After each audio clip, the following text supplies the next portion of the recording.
Welcome back, everyone. New School Sensei. I'm your host, Lance Douglas. We got Kenny in the house as well. Boom. So we're talking our basics here, lesson planning. So as a coach, probably the most important thing you can do, plan your lesson and then try and execute it. We always tell the other coaches we're training up, it's good to have a lesson plan so that it frees up your working memory to actually be able to problem solve. If you didn't have a lesson plan, then you're probably thinking during the class, okay, what am I going to do next? And that's taken up your bandwidth and it's going to make you less adaptable and less able to problem solve in the moment. So, Kenny, start us off, run us through any questions or comments you have about our current lesson plans.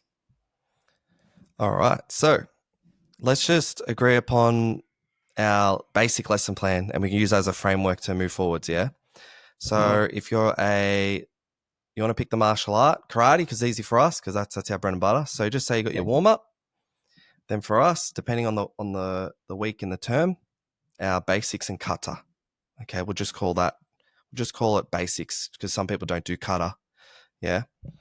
So we got our basics, and then we got our pad work. So more of our freestyle sort of stuff. Then we got our self-defense. Then we got our game. So Lance, would you agree that's sort of our basic lesson plan, bare bones? Yep, Awesome. 100%. So then what I found really interesting, what Lance has been doing for us at Twins Martial Arts, we've been using the constraint-led approach with our lesson plans. So this has been in the media a lot for drills and activities and all that sort of stuff. But not many people are talking about using the constraints-led approach on their coaches.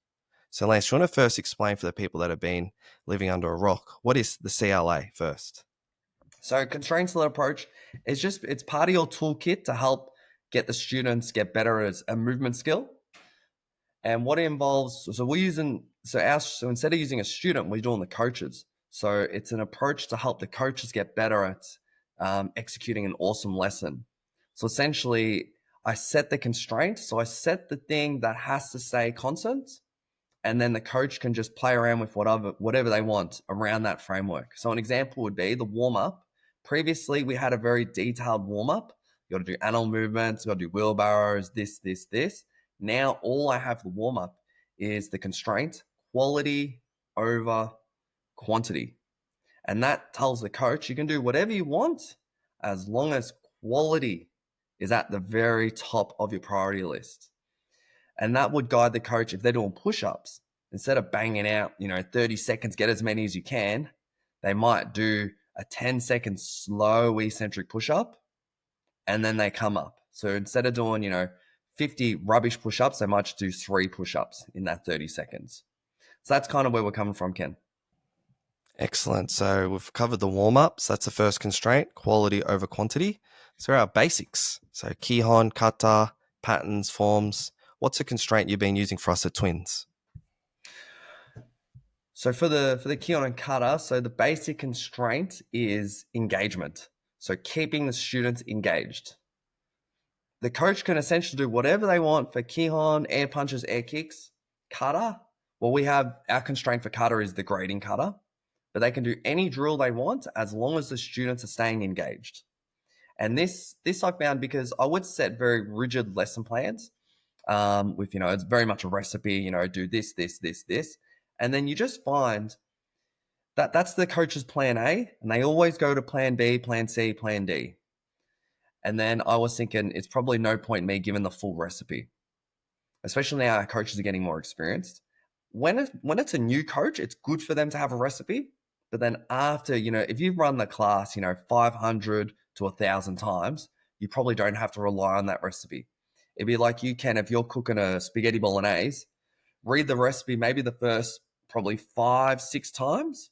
And then after that, you can start adding your own stuff. Maybe instead of getting the dried basil, you might get some fresh basil. Or maybe instead of getting the Dolmio's pasta sauce, you might actually just go proper tomatoes. So it's very similar to that, yeah. So you start with a rigid lesson plan, but then we've found with our guys getting more experience, we're going just straight to giving them the clear principle to follow. Ooh, so just to be clear for the guys listening at home, Lance isn't just giving us like 1, 2, 3, 4, 5 lines of text. He does set, like what's what's the things we're working on for the week? So an example would be, just say if this is a junior advanced plan that we're doing. For warm up, Lance usually gives us a few different examples of things we can do, but then it's up to us as a coach to make sure it's quality. We're not just banging out 50 push ups and getting back injuries, shoulder injuries, all that sort of stuff. Yeah. And then for our basic portion, Lance might be saying, okay, the grading cutter is this. So then we know we need to work on this cutter. Okay. And then we got pad work and self defense. Lance will tell us, this week we're working on this and this. So so it's not like a bare bone. It's not like a super bare bones. It's still pretty detailed. It's just not so like regimented. Like you need to do X, Y, Z. It's more giving the It's coaches more choice. Yeah, it's more Lance. like inspiration because under the Keon and Kata, it'll have engagements, and then the coaches can because I send it to them. It's on a Google Doc, so they can click it, and then it goes to another document which has like 10 ideas to keep the kids engaged. The ideas might be, make it line versus line, make it a game, or maybe use like a belt incentive. So whoever trains the hardest gets to wear the camo belt. So yeah, the lesson plan has the principle, but then if they click on it, it has a lot of inspiration for them. Boom. I guess this is where it's sort of old school versus new school. Old school was like you wanted a super detailed lesson plan that you can do rinse and repeat. Everyone in your club's doing the same thing. It's almost like Macca's, yeah, you're getting the same product, same systems. But for us, we're sort of like each coach has got their own way of doing it. And we don't want to pigeonhole the coaches to do it exactly the same as us because it might not work for them. Because, for me, um, I'm quite loud on the mats, a lot of energy. I like to move through things quite quickly. But there might be some other coaches a little bit, a bit more quieter. They like to go a bit more fine detail. So they need to come up with their own drills. Ain't that right, Lance? Yeah, definitely. Different coaches' styles will play a role. It's if you give just a recipe for all your coaches, you're gonna even that in itself is a constraint. So you're gonna constrain what they can do. So you don't want to over constrain the coaches. That's why I just give them one guiding principle, and you need to trust your coaches to be able to execute. Nice. So with our traditional basics, why have you chosen engagement as a constraint? And would there be any other constraints that other coaches could choose if engagement isn't really an issue for them? Yeah, that's a good question. I was thinking for us, the main thing is if you keep them engaged, then you can get other outcomes out of it. Like we want a low stance, we want power, we want speed. So just having someone engaged will help to get all those things. Maybe other constraints could be, it's a bit tricky because with Keon Kata, it's air punches, air kicks. So we call it's a closed skill. So it doesn't involve the environment. So an open skill would be sparring, and that involves a partner. So with a closed skill, maybe a constraint you could do for maybe 1 week would be each time you perform, you have to perform facing a different direction. That's your constraint. Or maybe you need to do a constraint. It could be they need to be able to perform the kata in different light conditions. So maybe turn the lights on, turn it off, close your eyes. Or a constraint could be they got to do the kata, but they got to wear a weighted vest. Yeah, I like it. This is almost like if someone's doing kata and they're going to do competition, yeah? So, Yeah, that's why our constraint is purely for engagement, but yeah. but we don't treat kata, we don't do competition kata. So we're not trying to, get national level kata. But if you are, then you would add those different constraints. Yeah, perfect. So then we're going to move on to our pad work. So that's using, like the Taekwondo paddles, it's using kick shields, using heavy bags, the towers, all that sort of stuff. So what's a constraint there, Lance? For our pad work, the constraint I've set is representative design. Now, it does sound like a big word. Essentially, you just make the pad work represent what you're trying to achieve. So for us, I give the coaches two options. Are you trying to make the pad work suitable for demonstrations? So that would mean you're doing, flashy kicks, jumping kicks, spinning kicks. So not for sparring, but for demos. You want it to look good in a demonstration. Or are you using the pad work to make your student better at sparring? So that would mean maybe as they're doing the pad holder can try and whack them if they drop their hands. Or maybe the pad holder's moving around too. So we got two clear goals, either demonstration, so a bit of flash, or get them better at fighting and sparring. So you've got to make it a bit more realistic for that. Yeah.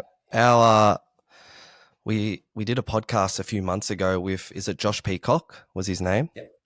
And he actually said he's not a big fan of pads at all. Do you want to explain that? Yeah, with pad work, so you have the scale of representativeness. So a 10 would be just sparring. Yeah, that's if you're training to get better at sparring, just spar. A 1 might be kata or key on, air punches, air kicks. And then probably in the middle would be pad work, hitting pads. And if I can understand where he's coming from, if you've got, short time and you need to get these guys good at fighting, then you might not do pad work. The only issue is, what if you're training kids? Like they can do a lot of fighting, but they can't actually practice hitting hard because we can't have, all the brain trauma. So that's where pad work is good because you get to actually practice hitting hard.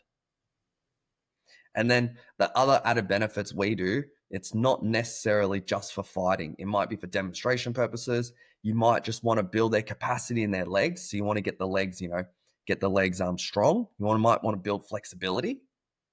You might just want to make it fun too. So you got to take into all that in consideration. Fitness as well. Fitness, yep. Smashing it. So now we're going to get into our self-defense portion. So what's the constraint there, Lance? So this constraint we're using for self-defense, so the challenge point theory. So essentially, to break it down, the student needs to win some and lose some. So that challenge, if the challenge is too great, they can lose motivation. If the challenge is too little, then they get bored. So get that sweet spot. And often the sweet spot is when they're winning some and they're losing some. So the coach might set one of the self-defense games. It could be, I saw Aiden run yesterday, just turtle game. So one kid's in turtle positions, they're on the knees, elbows connected to knees. Their job is just stay in that turtle, stay in that shell. And the other player's job is to push or pull them onto their back. And now to execute on that constraint, if you see one kid is just winning non-stop, then you would swap the partners, maybe find someone else is similar size. And then, if they're winning some and losing some, they're gonna have more fun, and it's also gonna help with building their skill. Because as you know, Ken, like especially with jiu-jitsu, if you're only winning, then you might not be able to work some other aspects of your jiu-jitsu, your defense and counter offense. I like it. So the very last one, always got to end the class with a bang, the game. So what's our constraint there, Lance? With to be honest, I didn't put a constraint for game, end game. Just make it fun. If you want it fun. With us though, we do tell the coaches. I even told we've got a new coach we're training up, and told him it's got to be related to martial arts. So I was asking him. We did 2 different end games. So for my dragons, we did sword and shield sparring. So essentially, they get a kick shield, they use that to block, and they got a foam noodle they can hit. And then I asked my coach, how come we're doing this as a game? He said it's fun, get some blocking, get some attacking. So it represents the sport of karate, which is is fighting and defending yourself. And then we might do another end game, might be tug of war. So strictly speaking, that's not martial arts, but they're getting stronger. There's a bit of teamwork in it and it's fun. So the end games, you want them to represent your sport, but also it's good to have, some space in there, just have fun, fun games, tug of war, obstacle courses, things like that. All right. So I thought what would be cool to end the potty is to actually give our listeners and viewers an example of us running through a plan that has all these constraints. So maybe just to test myself, I can do it, and then you can give me a bit of feedback on it, Lance, just off the cuff. Yep. Done. So warm up, quality over quantity. So I'm still a big fan of push-up, sit-up, squat kicks, bridge. I'm really a big fan of starting the class with endurance, but the constraint is quality over quantity.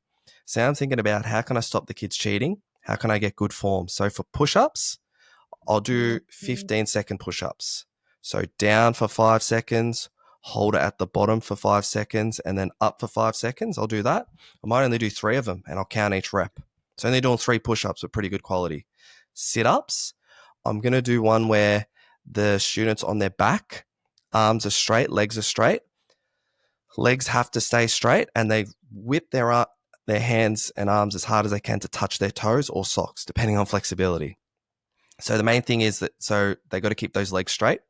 And then the third one, squat kicks. I love rollback squat kicks because I found sometimes squat kicks the kids are cheating on the squats. So literally, they squat down onto their back, they roll up and do a kick. So that's why I call them rollback squat kicks. And then the bridge, I've been doing sort of like bridge jacks. So a bridge is a plank.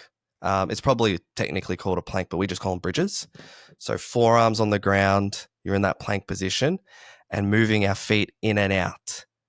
Okay, doing that for a minute. And that would be my warm up. So I'm covering over that. So Lance, what's your thoughts on my warm up with that constraint? For me, I actually do the complete opposite. I'll do a game warm up just because I find even with the push up, sit up, squats, and bridge, there's still room to cheat. Mm-hmm. The only one you really can't cheat is that wall bridge because if you cheat, you Yeah, fall true. off. I forgot about the wall bridge. Yeah, so Do you want to that's explain the so wall bridge for people? wall bridge is where the kids have their legs on the wall and hands on the ground. So the constraint is you got to hold that position and don't let your legs touch the ground. So they can do whatever they want with their hands and legs as long as the legs don't touch the ground. And if they try and cheat, they fall off. So it's it's a game I changer. You have get seen strong some different core, strong shoulders. variations. I've seen some variations of it. Instead of being on the elbows, they're on the hands and they almost go vertical. So they're, it's like they've changed it. So now all the blood's going to their head. Well, the more vertical they go, it's more shoulders. Yeah. The more horizontal, it's more abs. So it's all good. Strong abs, strong shoulders, we're good. Okay, cool. We'll But yeah, move. I'll typically do yeah game warm up. So it might be one person touch the head, one person touch the legs, or it might be a hopping tiggy. So you got to try and hop on one leg and tag the shoulder. Or I might do things like just wheelbarrows because if you cheat, if you're cheating, you drop your partner or you fall over. Or I've actually started doing piggybacks again, piggyback races, telling them they got to walk, and if they cheat, I guess they fall over or they fall off. So finding ways where cheating is very hard, and if you do cheat, it's very obvious you're cheating. This is a perfect example where we're twins, same backgrounds, like because we're twins, obviously, and we have different warm ups. It depends personality. Lance likes to be more. It's almost like he's starting off with a bang, whereas it's like a slow build, you know. But let's keep it moving. So the traditional part of the class, the basics, Kihon kata. Let's just say we're getting towards the end of the term, grading's coming up, so they've got to perform a kata. So it's performance, yeah. So the constraint is engagement. So something that I might do is we're going to rep out the kata, but it's going to be line versus line. So we have a front line and a back line. The line that trains the hardest comes to the front. So I might do that. I might do 3 reps of that. And then I might even I'll sit the class down and then I might get them to perform their kata in front of everyone. I know what Lance's going to say, sitting them down. Lance would want to see him do the bridge, all that sort of stuff, because obviously Lance can explain it better than me. But that might be something that I might do for that section. What's your thoughts, Lance? It's good you said all that. I'm the complete opposite. I, I don't actually care too much about their effort. I just care about their engagement. Because with when you're performing a kata, the way it's judged, it's 70% based on technique, 30% on speed and power. So the way I see it, just max out your technique. So I'll tell them purposely, don't have to go 100%, just have a low stance and long, good form.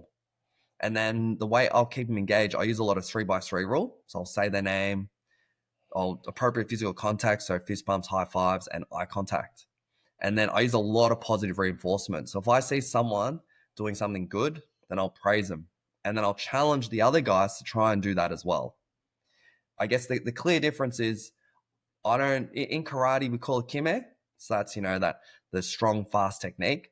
For me in kata, I'd rather the students max out their stances, their technique, and their form. Interesting. Because the way I think of engagement is like smashing out the punches, moving fast, and staying low in the stance.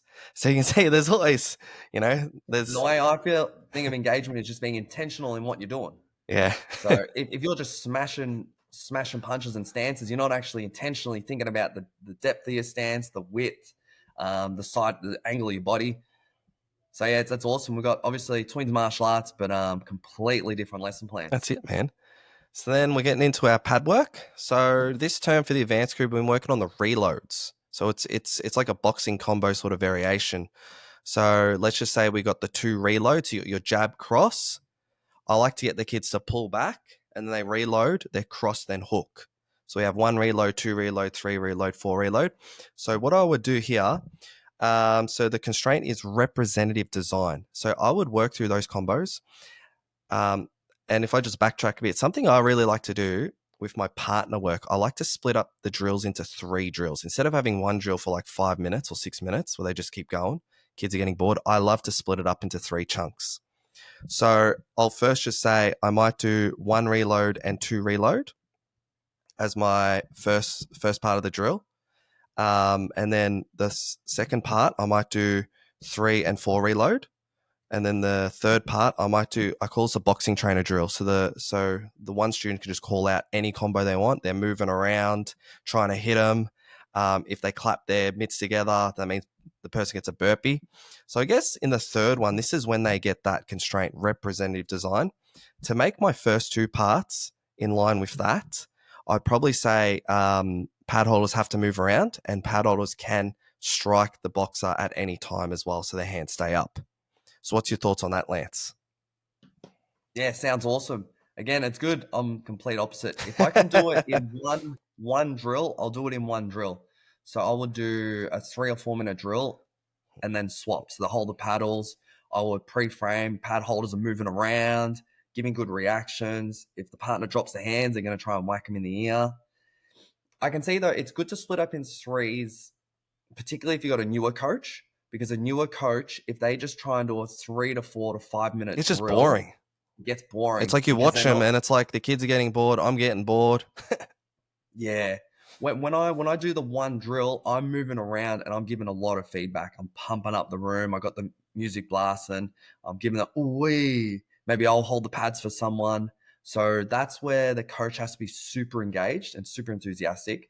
And if you got a new coach, if he just sets the timer 4 minutes and just stands back, crosses the arms and wait, it's not going to end good. That's it. So we're going to launch straight into self-defense, challenge point theory. So we've been doing, at least in my advanced classes, well, I don't really teach advanced class too much, but I teach a black belt class. So we've been doing the dogfight position.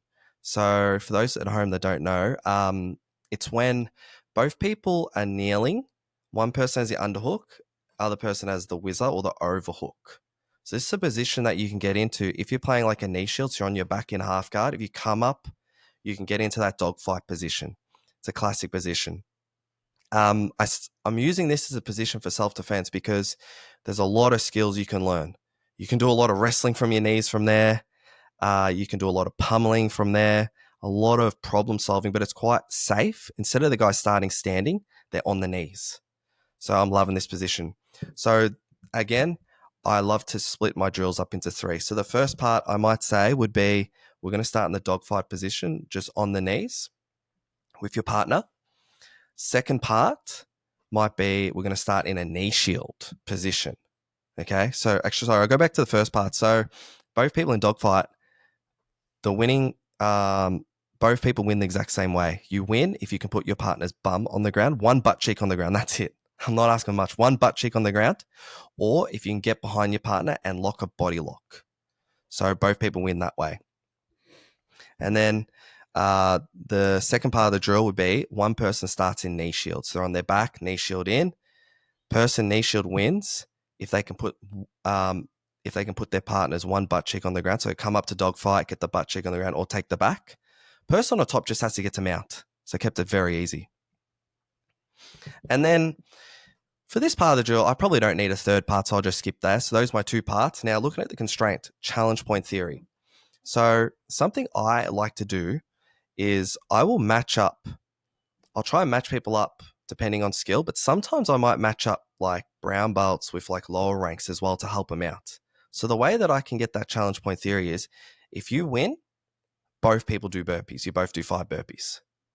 So the way I found with that is if you're a lot more skilled than your partner, you're going to win a lot. That's a lot of burpees. You're going to get tired. So hopefully that puts into your mind, I'm going to take it easy on this guy because in a 2-minute round, I could be doing like 20, 30 burpees here. So that's how I do that one, Lance. What's your thoughts on that? Yeah, it sounds pretty much. I would do everything the same. Maybe my terminology would be different. I try not to use any jargon or specific terminology. So instead of saying dogfight, I would say you guys have to be on your knees, hip to hip. One person grab the belt, other person hook the armpit.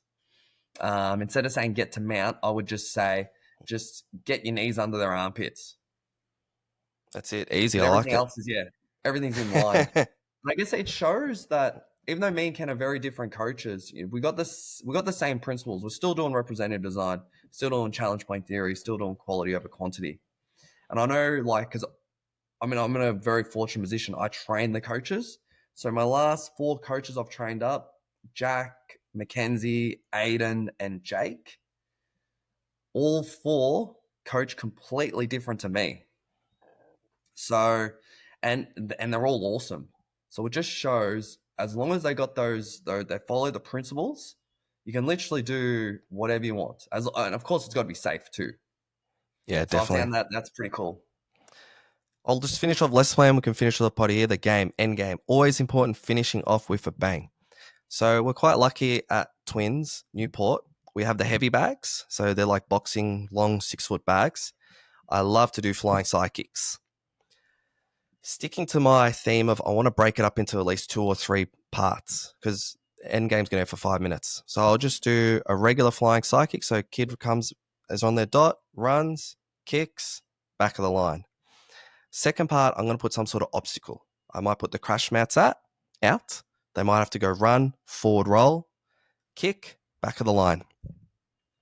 And then for the third part of the drill, if I've got helpers, I might get the helpers up and they have noodles and they put them on the bags. So now the kid's got to run, forward roll, and kick over that noodle.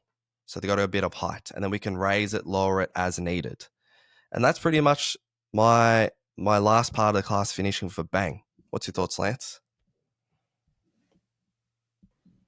Yeah, sounds awesome. Again, I don't break mine up as much. So maybe flying kicks, I would just kind of let it go. And then I'll probably stop it halfway and they can add in some sort of acrobatic.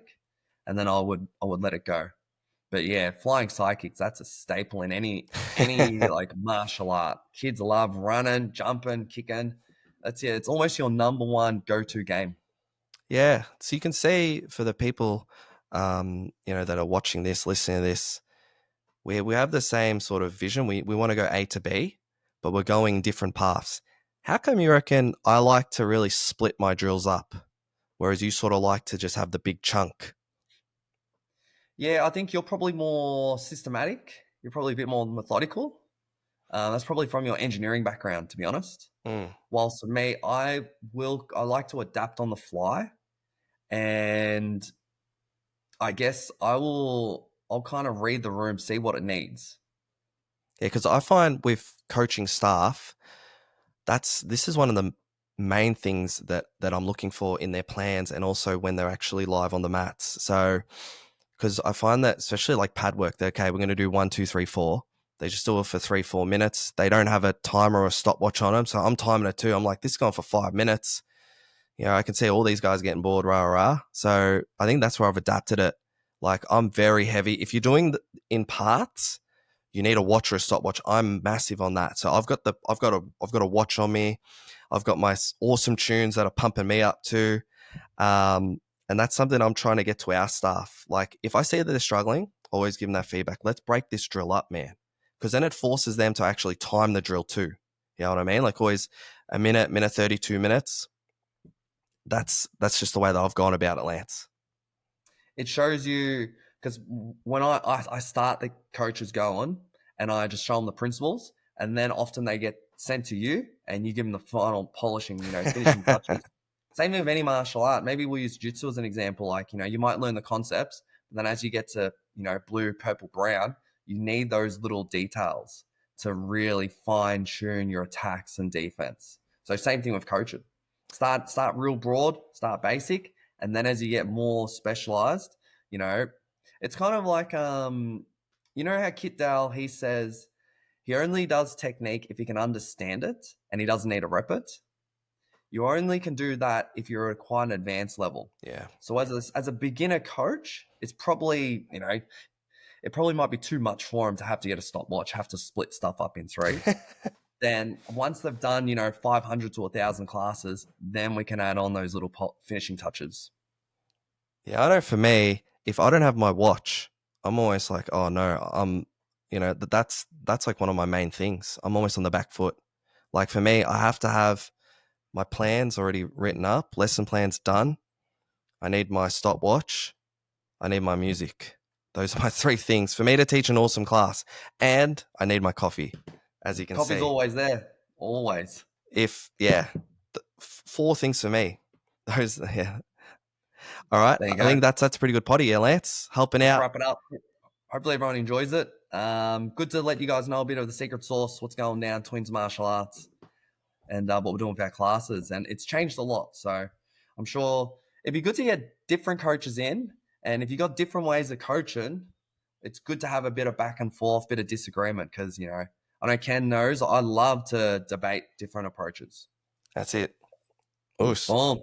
We'll see you guys in the next one.